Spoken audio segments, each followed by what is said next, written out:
Bismillahirrahmanirrahim. Assalamualaikum warahmatullahi wabarakatuh. Alhamdulillahi rabbil alamin. Wa bihi nasta'in. Allahumma salli ala sayyidina Muhammadin nabiyil ummi wa ala alihi wa sahbihi wa sallim. Rabbi shrah li sadri wa yassir li amri wahlul 'uqdatam min lisani yafqahu qawli. Wala hawla wala quwwata illa billahil aliyyil azim. Ilahi anta maksudi wa ridhuka matlubi. A'tini mahabbataka wa ma'rifataka. Alhamdulillah wa syukru lillah. Kita bersyukur kehadiran Allah Subhanahu wa taala yang telah mencipta kita, memanjangkan umur kita dan mengurniakan kepada kita nikmat-nikmat yang sangat banyak zahir dan batin. Mudah-mudahan segala nikmat-nikmat yang dikurniakan itu sentiasalah dikurniakan kepada kita dan dijadikan kita termasuk dalam kalangan orang yang bersyukur.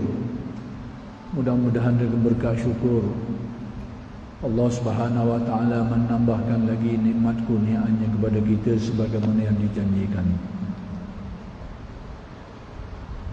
Yang saya muliakan Tuan Imam, Tuan Bilal dan ahli jatah kursus masjid dan seluruh ahli qaryah, muslimin muslimat yang dimuliakan sekalian. Kuliah pada malam ini akan saya gunakan untuk menjelaskan untuk kita sama-sama mengambil manfaat berkenaan dengan nisfu Sya'ban.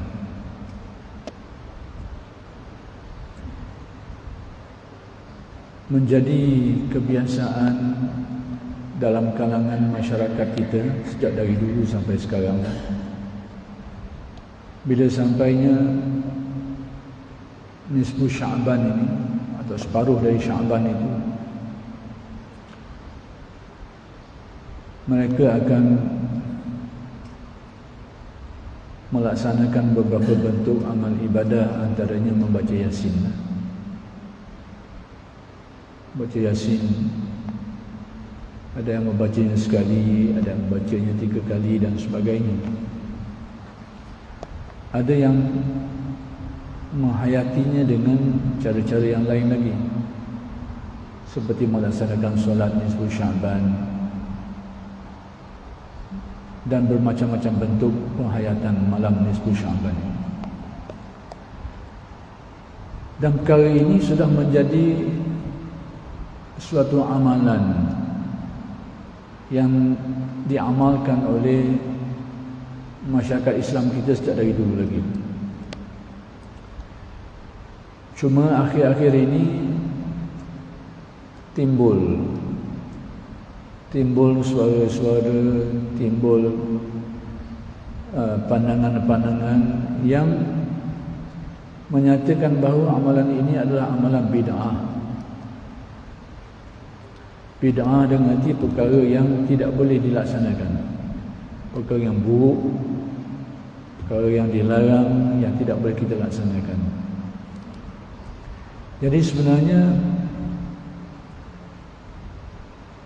pertembungan ini sudah lama berlaku, tetapi semenjak ni pertembungan ini berlaku lebih sengit sikit lah.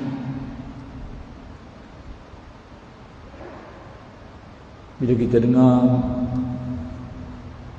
ada sajalah keterangan-keterangan, huraian-huraian yang dikemukakan, yang diberi oleh golongan tertentu yang melarang orang Islam daripada menghayati perkara ini dengan menganggapnya sebagai amalan yang bid'ah. Bila sebut bid'ah ni yang buruk. Dan pada mereka ini, setiap perkara bid'ah itu adalah perkara yang buruk. Jadi inilah polemiknya, inilah pertembungan yang berlaku. Sehingga tidak kurang jugalah yang termakan dan terpengaruh dengan perkara ini. Lalu ditinggalkanlah amalan-amalan yang telah diamalkan sebelum ini oleh alim ulama kita dan juga ahli masyarakat kita yang sebelum ini. Diamalkan dan tidak dilaksanakan lagi. Maka terserahlah. Cuma pada malam ini saya nak menjelaskan tentang kedudukan perkara ini. Ada asas atau tidak apa yang diamalkan oleh ahli masyarakat kita yang terdahulu? Apakah perkara ini perkara bid'ah atau tidak? Baik, pertama sekali saya nak jelaskan sedikit tentang istilah bid'ah ini, kerana dia berkait rapat dengan apa yang saya nak jelaskan.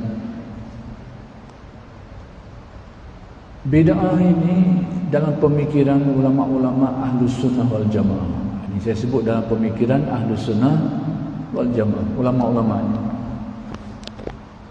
Perkara bid'ah ini pada pemikiran mereka ini ialah setiap perkara baru, memang perkara baru lah. Perkara baru yang bertentang dengan syarak. Jadi dalam kesimpulan mudah yang dapat saya beri, istilah bid'ah ni menurut pemikiran ulama-ulama Ahlus Sunnah wal Jamaah ni perkara baru, tapi bukan sekadar perkara baru, tapi perkara baru yang bercanggah, yang bertentang dengan Al-Quran dan Sunnah. Artinya tidaklah semua perkara baru itu dikira sebagai bid'ah. Sekiranya perkara baru itu tidak bertentang, bercanggah dengan syarak, maka dia tidak dinamakan bid'ah. Dalam istilah yang buruk ni, bid'ah. Maka sebab itulah imam-imam yang terkenal seperti Al-Imam Asy-Syafi'i membahagikan bid'ah kepada banyak jenis. Dia bahagikan kepada bid'ah hasanah, bid'ah yang sayyi'ah. Jadi Imam Syafi'i dia pecah pula dua. Ada yang bid'ah hasanah, bid'ah tapi hasanah, baik, molek. Dan ada yang bid'ah yang sayyi'ah, buruk, tak molek. Dengan arti perkara baru tetap perkara baru, tapi ada hak yang hasanah, baik, molek, boleh dibuat. Dan ada yang bid'ah perkara baru juga, tapi buruk, dilarang, tak molek. Al-Imam Asy-Syatibi membahagikan bid'ah banyak lagi, kepada 5 bahagian. Ada bid'ah yang wajib, bid'ah tapi wajib. Ada bid'ah yang sunat, ada bid'ah yang harus, ada bid'ah yang makruh, dan ada bid'ah yang haram. Jadi ada perkara baru yang wajib dilaksanakan, ada perkara baru lah, tetapi sunat dibuat. Ada perkara baru yang harus, nak buat apa boleh, tambah pun tak apa. Ada perkara baru yang makruh dibuat, dan ada perkara baru yang haram dibuat. Jadi daripada semua ni saya beri 2 contoh pendapat ni, pemikiran Al-Syafi'i dan juga Imam Syatibi. Dapat kita simpulkan bahawa perkara-perkara bid'ah ni, yang dikatakan bid'ah yang buruk ni, perkara-perkara baru yang bertentang dan bercanggah dengan Al-Quran dan Sunnah. Kiranya perkara baru itu tidak bertentang, tidak bercanggah dengan Quran dan Sunnah, maka dia tidak disebut sebagai bid'ah dengan makna yang buruk tadi. Walau bagaimanapun, ada satu aliran pemikiran baru ni, sebenarnya bukan baru kok, lama dah. Tapi akhir-akhir ni nampak ketara sikit perkembangan dia tu, yang menetapkan bahawa setiap perkara baru tu bid'ah belaka, dengan makna bid'ah yang buruk. Dan mereka berdalilkan kepada hadis Nabi, wa kullu bid'atin dalalah, setiap perkara bid'ah sesat belaka. Jadi siapa yang nak pegang pada pendapat tu, peganglah, serahlah, ambillah, tak ada masalah.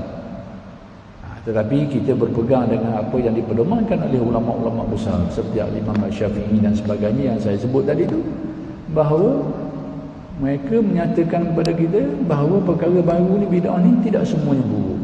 Nak tahu baik ke tak molek, buruk ke tak buruk, baik ke tak baik, boleh buat ke tak boleh buat, tengok sejauh mana dia bertentang atau tidak dengan Al-Quran dan Sunnah. Itu ukuran dia. Dan saya tak nak memanjangkan dari segi dalil-dalil ni, panjang. Nanti habis cerita sini saja dia. Tentang istilah kullu bid'atin tu dalalah, setiap perkara yang bid'ah tu sesat. Setiap tu apakah berarti semua atau sebahagian? Ini ada huraian dia berdasarkan kepada dalil bahasa Arab dan sebagainya. Tak, saya tak nak panjang lagi. Panjang tu habis cerita bab ni. Tak ada nisfu Sya'ban itu mana. Baik, itu asas yang perlu kita faham. Baik, balik kepada persoalan nisfu Sya'ban. Pertama sekali, apa maksud nisfu Sya'ban? Yakni separuh Sya'ban, 15 lah kalau kita 15 bulan, lebih kurang begitulah, pertengahan Sya'ban itu. Baik, apa istimewanya malam ini? Saya nak sentuh dua perkara je malam ni. Tentang keistimewaan, sudah tentu berkait dengan dalil-dalilnya. Yang kedua tentang penghayatan. Apa yang patut kita laksanakan untuk memenuhi penghayatan nisfu Sya'ban. Baik, pertama sekali tentang kelebihan nisfu Sya'ban. Tentang nisfu Sya'ban ini, Allah Subhanahu wa taala ada berfirman, dan menurut tafsiran Ibn Abbas, ayat ini berkait dengan nisfu Sya'ban, yaitu firman Allah, Hamim wal kitabil mubin inna anzalnahu fi lailatin mubarakah. Ibn Abbas radhiyallahu anhu, dia menafsirkan ayat ini, dia kata Hamim itu ditafsirkan oleh beliau dengan mana ketetapan Allah yang ditetapkan untuk seluruh makhluknya. Wal kitabil mubin, kitab al-mubin ini ditafsirkan oleh Ibn Abbas dengan mana Al-Quran yang diturunkan. Inna anzalnahu fi lailatin mubarakah, sesungguhnya kami menurunkannya, dan menurunkan Al-Quran, dan menurunkan juga takdir tadi, ketetapan Allah tadi, fi lailatin mubarakah, pada malam yang diberkati, yang menurut tafsiran Ibn Abbas radhiyallahu anhuma, malam yang berkat di sini adalah malam nisfu Sya'ban. Jadi berdasarkan tafsiran Ibn Abbas ini, apa yang berlaku pada malam nisfu Sya'ban itu, pertama sekali malam itulah diturunkan Al-Quran, berdasarkan tafsiran ini. Yang kedua, malam itulah dizahirkan ketetapan Allah, takdirnya. Baik. Yang masyhur, yang menjadi pegangan alim ulama kita ialah perkara ini, Al-Quran diturunkan dan takdir dizahirkan, ini berlaku pada malam Lailatul Qadar. Ini pendapat yang masyhur yang dipegang oleh ramai orang, dan tidak mengapa. Cuma saya nak beritahu tadi bahawa perkara ini, bila Ibnu Abbas berpendapat yang lain daripada pendapat itu, artinya perkara ini masih ada khilaf di antara alim ulama. Cuma yang menjadi pegangan kita yang kita pegang selama ini, dan itulah yang masyhur di kalangan kita, bahawa diturunkan Al-Quran dan dizahirkan takdir Allah Subhanahu wa taala itu, ini berlaku pada malam Lailatul Qadar. Bila sebut Lailatul Qadar, ini berlaku pada bulan Ramadan. Dan inilah yang menjadi penting. Cuma saya nak beritahu bahawa di kalangan alim ulama ada yang mengatakan bahawa ini berlaku pada malam nisfu Syaban. Jadi tak apalah, khilaf ulama. Yang mana satu yang lebih menepati yang betul, terserah Allah Subhanahu wa taala alam. Yang penting alim ulama memberi pandangan yang berbeza. Apa yang perlu kita pastikan bahawa persamaan yang ada ialah berlakunya penurunan Al-Quran. Yang kedua, Allah Ta'ala menzahirkan takdirnya. Dan ini berlaku khilaf. Satu pendapat mengatakan Lailatul Qadar, dan pendapat yang lain mengatakan nisfu Syaban. Tak apalah, ini khilaf di antara alim ulama. Baik.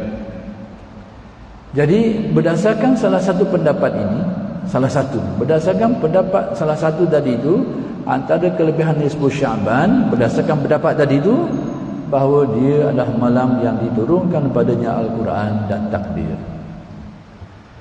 Allah Subhanahu wa taala menciptakan alam semesta ini dengan takdir. Dengan arti Allah Ta'ala mentakdirkan segala apa yang berlaku kepada makhluk ini. Allah Ta'ala telah menetapkan sistem ini. Dalam akidah kita, dalam keyakinan kita, bahawa apa yang berlaku itu pertama sekali antaranya berlaku dengan kehendak Allah. Akidah kita. Yang kedua, antara yang berkait apa-apa yang berlaku pada makhluk ini, itu berlaku dengan kekuasaan Allah. Yang ketiga, antara yang berkait ini, berlakunya sesuatu pada alam semesta ini, itu adalah takdir Allah. Kita kena ingat. Cuma Allah Ta'ala mengatur alam ini dengan sistem. Allah Ta'ala mengatur alam semesta ini dengan sistemnya. Sekalipun semua itu berlaku semata-mata dengan kehendak dia, dengan kekuasaannya, dengan takdirnya, sekalipun demikian, tetapi Allah Ta'ala mengatur alam ini dengan sistem. Allah Ta'ala menjadikan langit dan bumi dalam 6 masa, fi sittati ayyam. Jangan kita terjemah dalam 6 hari, 6 masa.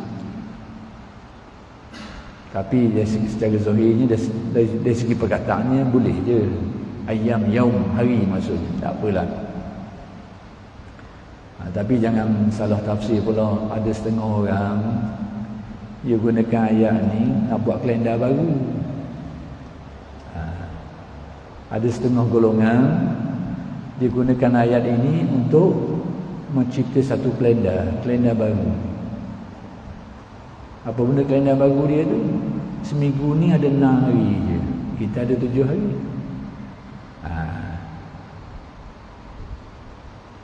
Jadi kenapa boleh jadi 6 hari? Menurut orang, kan ayat tadi lah. Dia faham menurut fikiran dia ayat tadi. Disebut dalam beberapa tempat dalam Al-Quran, fi sittati ayyamin, dalam 6 masa atau 6 hari. 6 masa lah. Jadi yang saya nak beritahunya secara selingang lah, ada setengah golongan tu dia nak buat kalender baru. Dia kata Tuhan menciptakan langit bumi ni dalam 6 hari.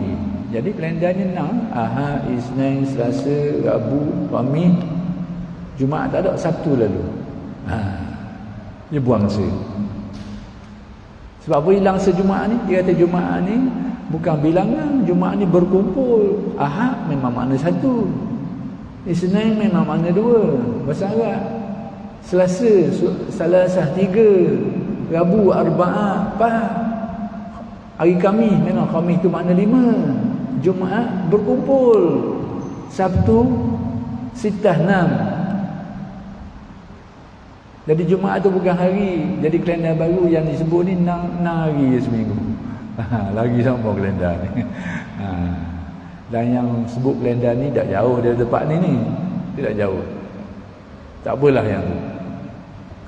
Baik, saya nak beritahu bahawa Allah Subhanahu Wa Taala menciptakan alam semesta ini dengan sistem dia. Sekalipun Allah Taala berkuasa menciptakan alam semesta ini dalam satu masa saja, serentak saja, tetapi dalam menciptakan alam dia buat dalam 6 masa. Anak itu nak beritahu. Sistem, bersistem. Dalam kekuasaan Allah untuk menciptakan semua ini serentak je, sekaligus je, seketika saja. Tetapi Allah Ta'ala memberitahu kepada kita, dia menciptakan langit dan bumi dalam 6 masa.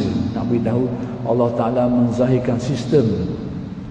Baik, demikian juga berkait dengan takdir. Allah Subhanahu Wa Taala antara makhluk awal, bukan yang terawal.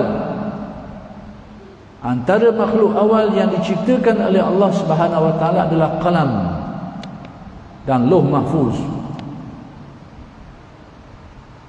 Setelah tercipta makhluk ini, Allah Ta'ala memerintahkan supaya menulis takdir setiap makhluk. Dan tertulislah takdir setiap makhluk di lauh mahfuz. Dan ini berlaku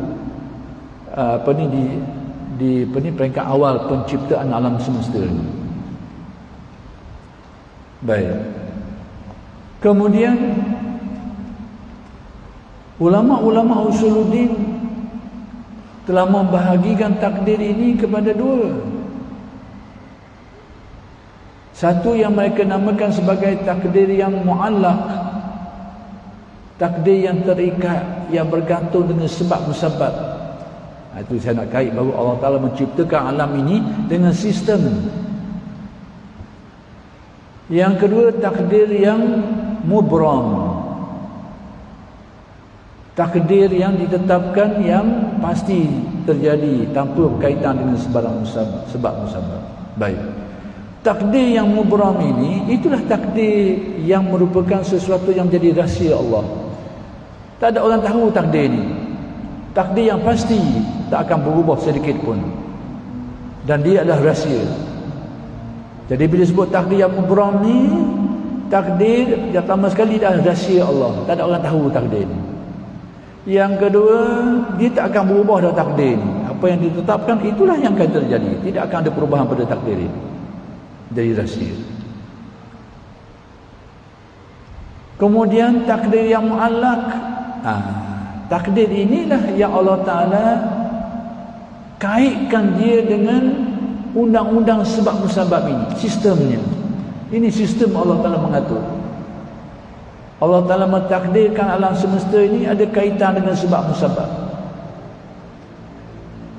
Jadi Allah Ta'ala ni bila nak menzahirkan takdir dia yang merupakan rahsia itu, dizahirkan pada lauh mahfuz. Dan malaikat dapat melihat itu, tercatat pada lauh mahfuz. Untuk dilaksanakan seperti yang diperintahkan oleh Allah. Yang itu masih ada perubahannya. Yamhullahu ma yasha wa yusbit. Allah Ta'ala menghapuskan apa yang dia kehendaki dan menetapkan apa yang dia kehendaki. Maka di sinilah ulama usuluddin menamakan sebagai takdir yang mu'allaq, yang sudah dicatat, dizahirkan pada lauh mahfuz dengan kehendak Allah, diubahnya dengan kehendak Allah, berkait dengan sebab musabab. Antara sebab musababnya adalah doa. Maka sebab itu disebut dalam hadis, la yuradul qada illa bid-du'a. Tidak tertolak takdir itu melainkan dengan doa. Artinya doa itu boleh merubah takdir, tapi takdir mana? Takdir yang mu'allaq, yang sabit pada lauh mahfuz itu dengan berkat doa. Tapi adapun takdir yang sebenar, yang mubram, rahsia Allah, ini tak akan berubah dan tidak ada orang tahu yang itu. Jadi saya nak beritahu ni, sekarang kita bercakap masalah takdir Allah berkaitan dengan nisfu Sya'ban ini, berkaitan dengan takdir yang mu'allaq ini. Ada kaitan dengan amalan yang dilaksanakan. Baik.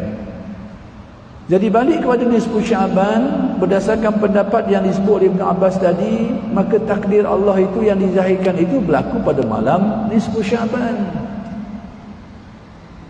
Maka sebab itulah ahli masyarakat kita dulu mengisi malam ini dengan salah satu bentuk penghayatan, membaca Al-Quran dengan niat-niat mudah-mudahan dapat baik ini, dapat ini, baca Yasin sekali niat ini, baca sekali lagi niat ini, baca sekali lagi niat ini.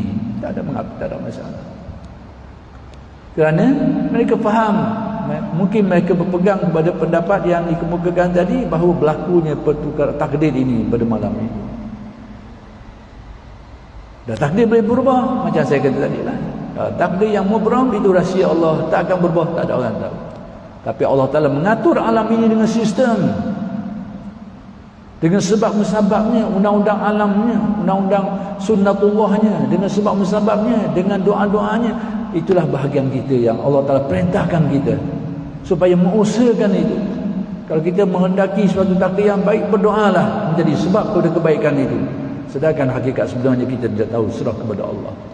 Ini bahagian kita, bahagian syariat kita. Bahagian hakikat itu urusan dia. Dan dia memberitahu kepada kita tentang itu, kita percaya, tapi kita tidak tahu. Tapi kita kena percaya semua itu, bahawa ada takdir yang menjadi rahsia ini. Bahagian kita hanya melaksanakan apa yang dituntutnya. Antaranya, kalau kita menginginkan kebaikan, berdoalah menjadi sebab kepada perubahan itu. Itu nak tahu sebab apa orang alim ulama kita dulu, orang Islam dulu mengisi malam ini antaranya dengan membaca Yasin, dengan doa-doa yang baik. Itu sebab yang akan saya sebut sikit lepas.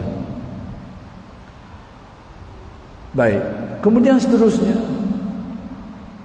antara kelebihan-kelebihan lain yang disebut dalam riwayat tentang nisfu Syaban ini. Jadi riwayat tentang nisfu Syaban ini sudah tentu ada khilaf lah. Orang yang tidak setuju dengan kelebihan nisfu Syaban, mereka tolak riwayat ini. Tak apalah, terserah masing-masing. Dan golongan yang menerima kelebihan nisfu Syaban ini, menerima riwayat ini, tak ada masalah lah. Jadi kita kena dalam masalah ikhtilaf ulama ni kena toleransi lah. Tak mau terima, tak payah terima lah. Yang nak terima, terimalah. Tapi apa dalilnya? Baik. Baik, sebelum itu saya nak beritahu bahawa tentang nisfu Syaban, tentang kelebihan dan amalan-amalannya ini disebut oleh segolongan alim ulama. Antaranya yang menyebut tentang perkara ini, tentang kelebihannya, tentang amalan-amalan di malam itu ialah Al-Imam Al-Ghazali rahmatullah alaih dalam Ihya Ulumuddin dan beberapa karyanya yang lain. Dan antaranya adalah Sultanul Awliya Syekh Abdul Qadir Al-Jilani qaddasallahu sirrahu dalam kitab Al-Ghunyah li Talibi Tariqil Haq menyebut tentang perkara ini. Jadi kalau ada orang ingin memperincikan, boleh tengoklah kitab ini. Kitab Al-Ghazali Ihya dan kitab Syekh Abdul Qadir Al-Ghunyah. Orang yang tak mau terima, silakan, tak ada masalah apa-apa. Cuma nak beritahu orang yang menerimanya, ini antara kitabnya yang menyebut tentang kelebihan malam ini. Yang menyebut.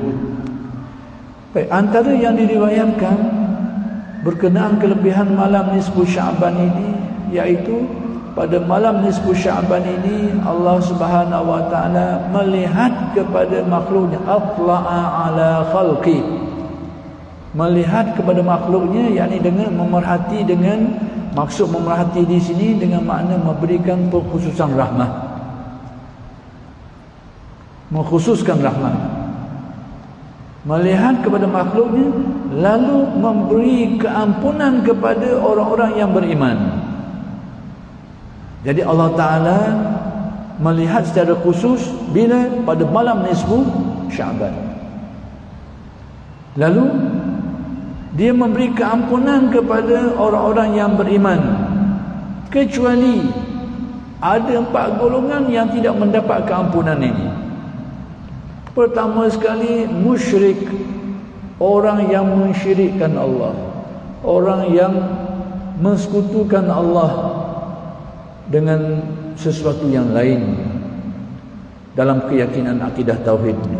Tak kiralah mensyirikkan Allah pada zatnya ke, pada sifatnya ke, pada asma'nya ke, pada af'alkannya, pada ilahiyahnya ke atau sebagainya. Mensyirikkan Allah.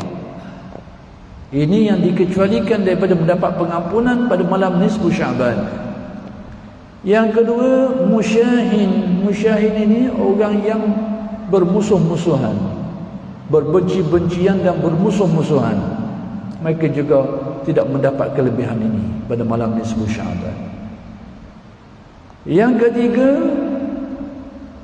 iaitu golongan yang qati'ur rahim, orang yang memutuskan silaturahim di antara sesama muslim, yang memutuskan silaturahim ini. Juga mereka yang berpegang golongan yang tidak mendapat kelebihan nisfu Syaban. Dan yang keempat, iaitu golongan wanita perempuan yang menjual kehormatan dirinya, maksudnya melacurkan dirinya lah. Ini juga yang dikecualikan berdasarkan riwayat ini daripada mendapat keampunan Allah di malam nisfu Syaban. Baik, sikit saja yang saya nak sebut. Antara kelebihan nisfu Syaban, iaitu Allah Ta'ala melihat secara khusus dengan penglihatan rahmatnya lalu memberi keampunan. Apa besarnya perkara ini? Keampunan. Kalau beri tu beri ni bahasa besar juga, ni keampunan ni dah nampak besar. Kita ni dah nampak besar. Kita silap. Kita silap. Ada beberapa kelebihan yang diberitahu tentang beberapa perkara. Antara kelebihannya itu keampunan Allah. Keampunan Allah itu dilihat sebagai suatu kelebihan yang sangat besar. Kenapa demikian? Soalan. Kenapa keampunan Allah ini menjadi perkara yang besar? Antaranya Allah Subhanahu Wa Taala ni menyebut dalam Al-Quran dan disebut oleh Nabi sallallahu alaihi wasallam di dalam hadis tentang kelebihan maghfirah ni, keampunan Allah, yang merupakan antara kelebihan yang dikhususkan Allah pada malam nisfu Syaban. Bagi kita bila sebut keampunan ni rasa tawa sikit. Rasa doktor mana. Kalau beri mah stopper ke mah 70 tair ke besar ke bahasa. Kenapa? Kerana kita tidak tahu menghargai maghfirah ini, keampunan Allah. Kalau kita tengok tentang hadis Lailatul Qadar, bila Aisyah tanya Nabi, sekiranya dia bertemu dengan Lailatul Qadar, apa yang patut dia lakukan? Ini Aisyah tanya. Apa jawapan Nabi? Nabi ajar ke dia supaya berdoa, Allahumma innaka afuwun karim tuhibbul afwa.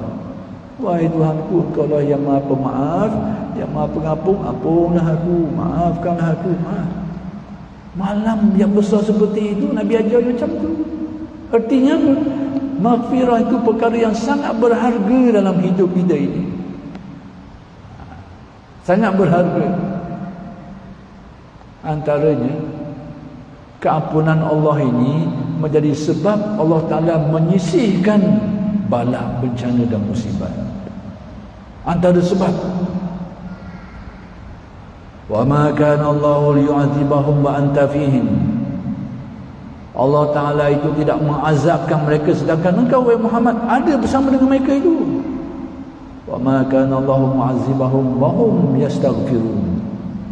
Dan Allah Ta'ala tidak mengazab mereka itu sedangkan mereka ini sentiasalah mohon keampunan Allah. Artinya istighfar ni, keampunan Allah ni, mohon keampunan, dapat keampunan Allah ni menjadi sebab Allah Ta'ala menyisihkan musibah dan bala. Maka sebab itu kalau kita belajar fiqh, bila berlaku musim kemarau, yang dianjurkan kepada kita adalah melaksanakan solat sunat istisqa, minta hujan. Antara inti bagi sembahyang istisqa ni adalah minta keampunan Allah. Antara intinya minta keampunan Allah Subhanahu Wa Taala. Besar.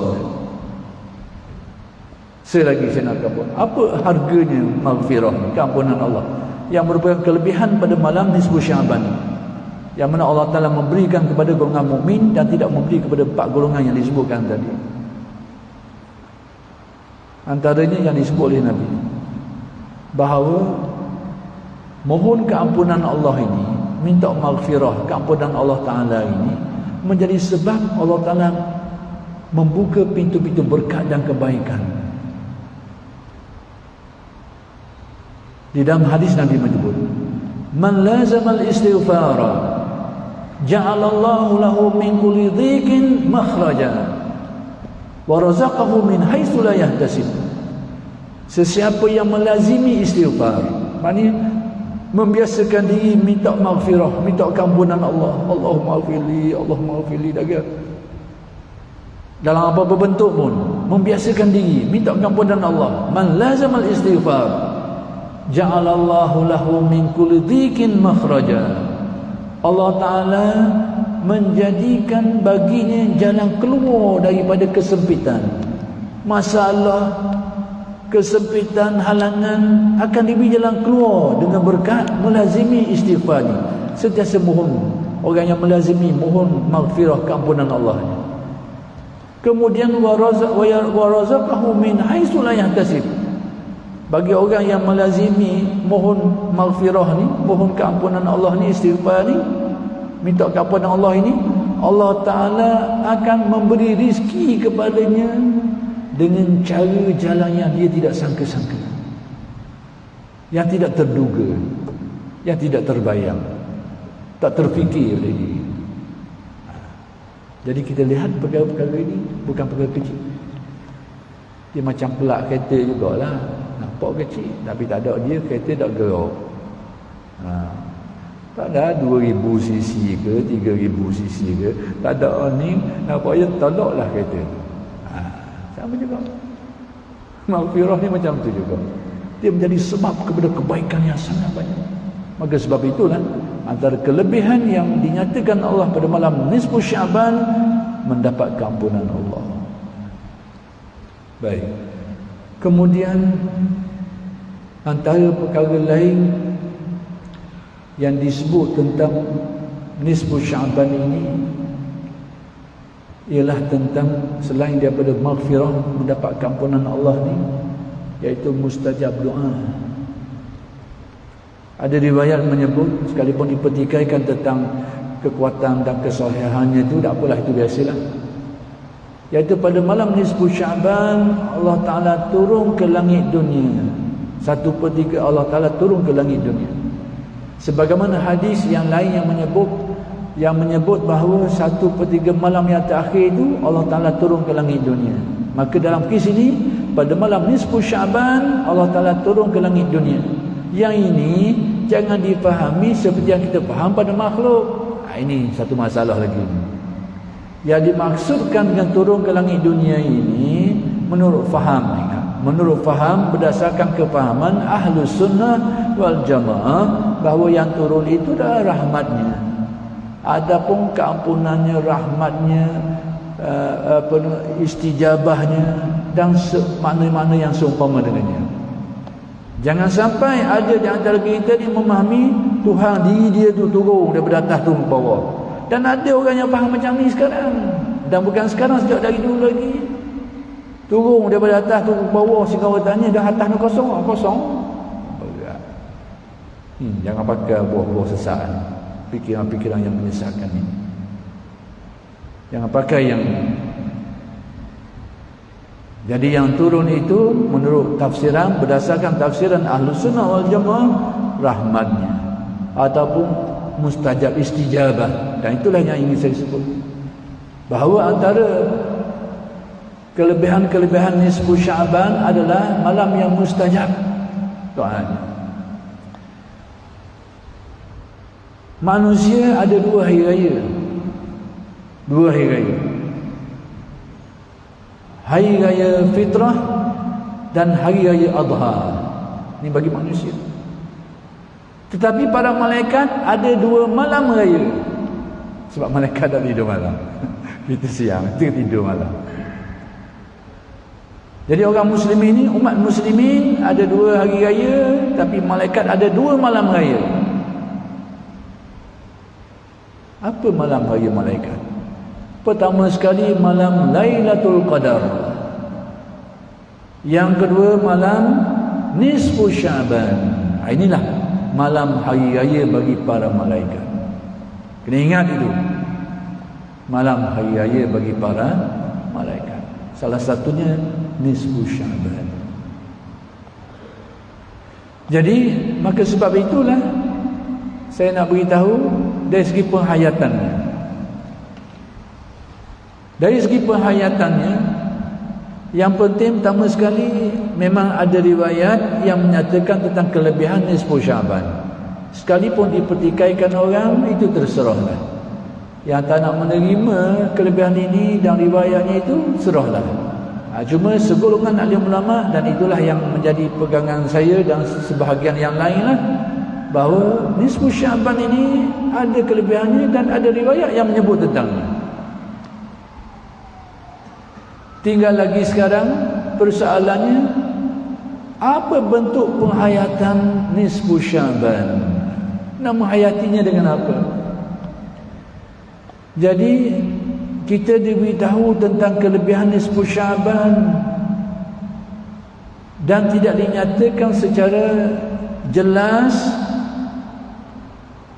dan pasti tentang penghayatannya itu. Dibuka umum penghayatannya.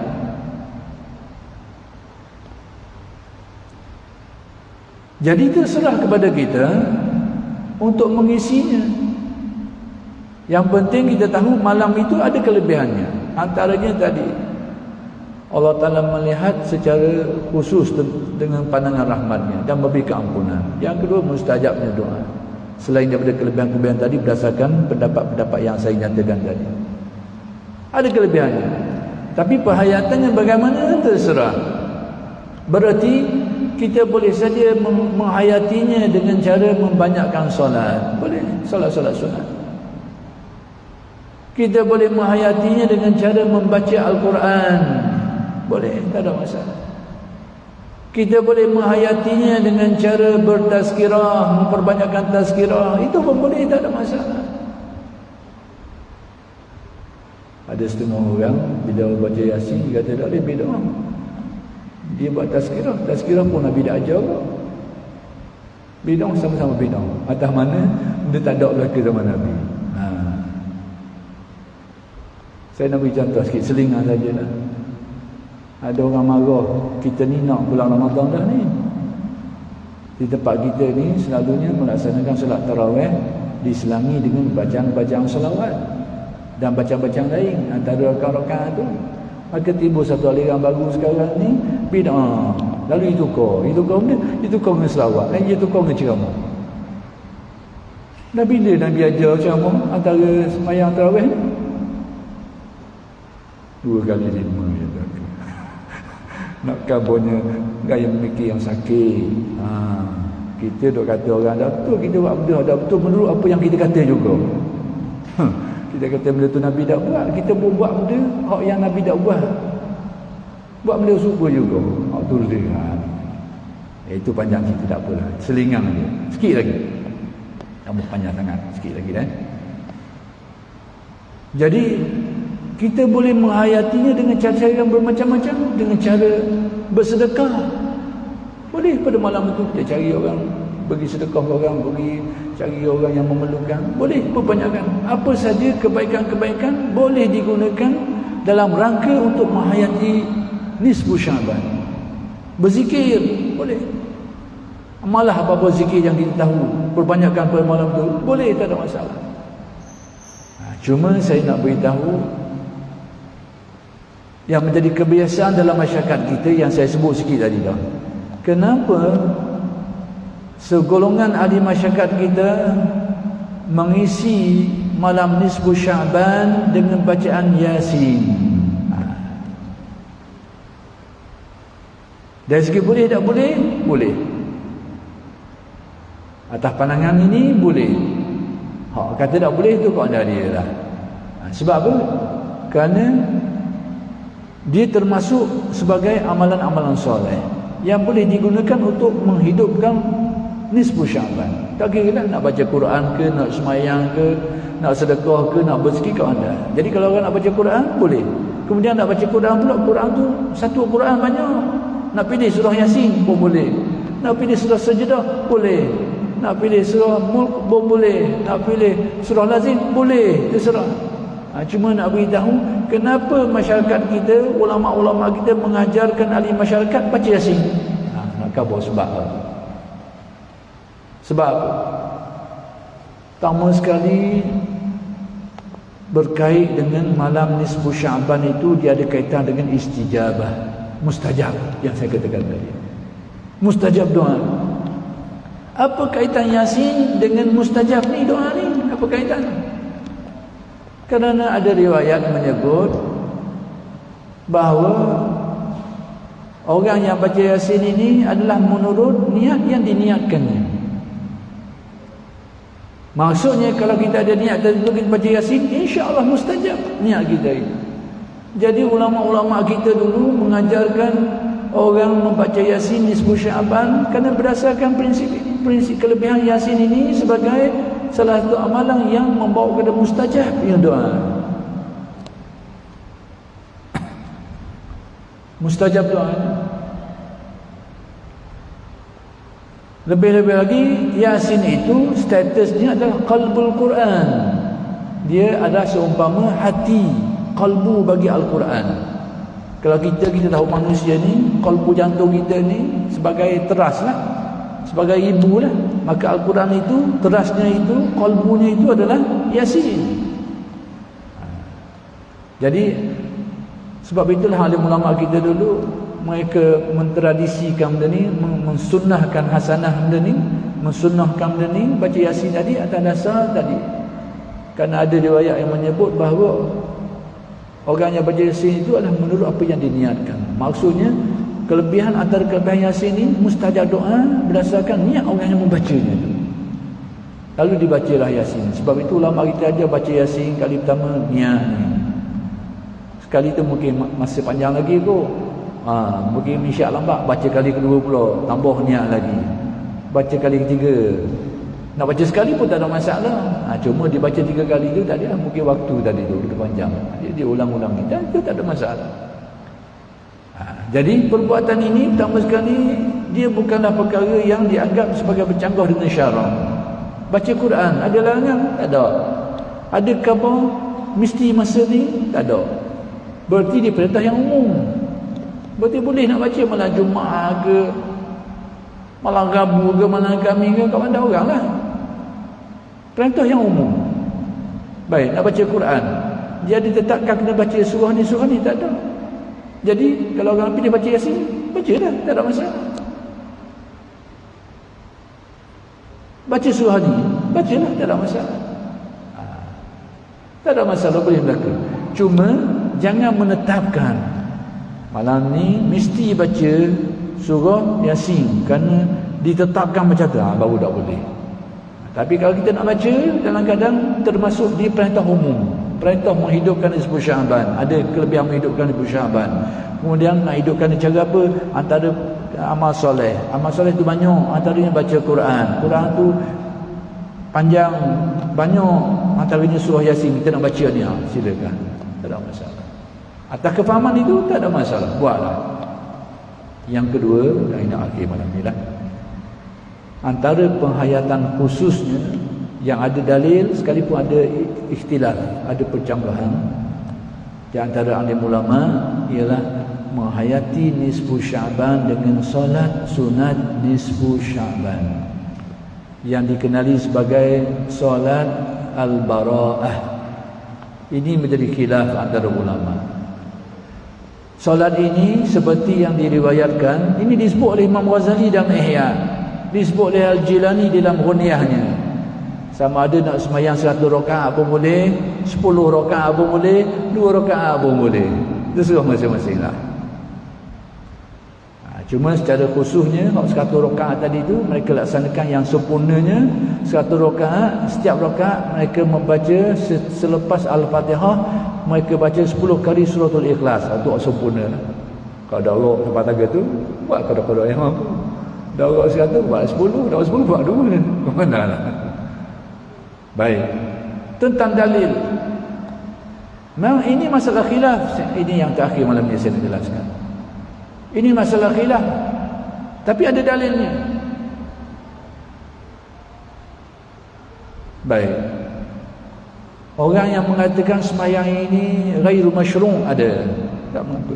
Tak apalah. Yang berpegang pandangan itu serahkan. Baik. Kita tengok dalam mazhab Syafi'i. Dalam mazhab Syafi'i.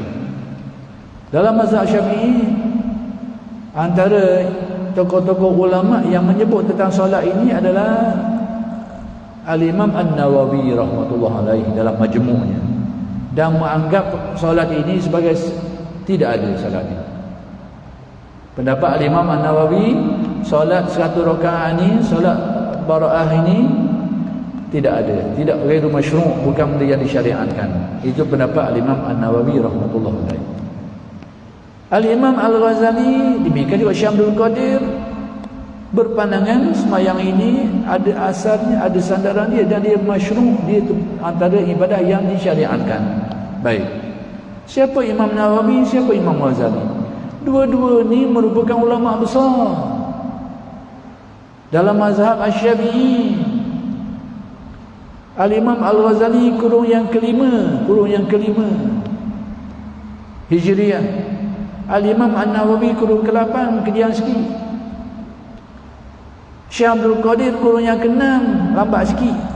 Zaman Ghazali juga tapi separuh. Ketika Imam Ghazali meninggal dunia tahun 505 Hijriah, Syekh Abdul Qadir masa tu umur 20 tahun baru.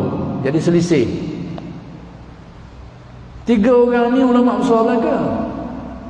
Imam Ghazali ulama dalam pelbagai bidang. Dia lah mujtahid dalam usuluddin. Dia juga imam mujtahid dalam ilmu fiqh.